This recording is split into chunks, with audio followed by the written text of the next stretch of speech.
નવસારી મહાનગરપાલિકાના સર્વોચ્ચ પદો અને સંગઠનના માળખા માટે આખરે સત્તાવાર જાહેરાત કરી દેવામાં આવી છે। નવસારી મહાનગરપાલિકાના પ્રથમ નાગરિક એટલે કે મેયર તરીકે અશોકભાઈ ધોરાજીના નામ પર આખરી મોહર મારવામાં આવી છે। આ સાથે ડેપ્યુટી મેયર તરીકે કેયુરીબેન દેસાઈની વરણી કરવામાં આવી છે।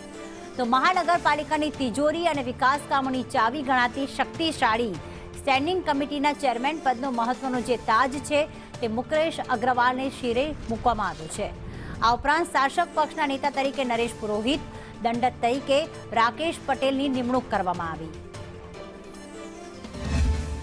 પક્ષ દ્વારા આજે મને મેયર તરીકે અને કેયુરીબેનને ડેપ્યુટી મેયર તરીકે મેન્ડેટ આપ્યો છે, ત્યારે આવનારા દિવસોમાં આ શહેરની પ્રજાની જે કોઈ અપેક્ષા હશે અને સજેશનો લઈ અમારા ભારતીય જનતા પાર્ટીના 52 માંથી 50 સભ્યો ચૂંટાયા છે અને સાથે સામે પક્ષના 2 સભ્યો ચૂંટાયા છે।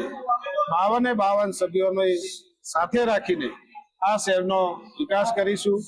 ગુજરાત સરકાર ભાજપની છે, કેન્દ્ર સરકાર ભાજપની છે અને પૂરતા પ્રમાણમાં સરકારે બજેટ પણ ફાળવ્યું છે અને જરૂર લાગશે તો આવનારા દિવસોમાં કેન્દ્ર સરકાર અને ગુજરાત સરકારમાં રજૂઆત કરીને આ શહેરની જે શહેરીજનોની અપેક્ષા છે એ અમે બધા સાથે મળીને ટીમ વર્ક કરીને પરિપૂર્ણ કરીશું।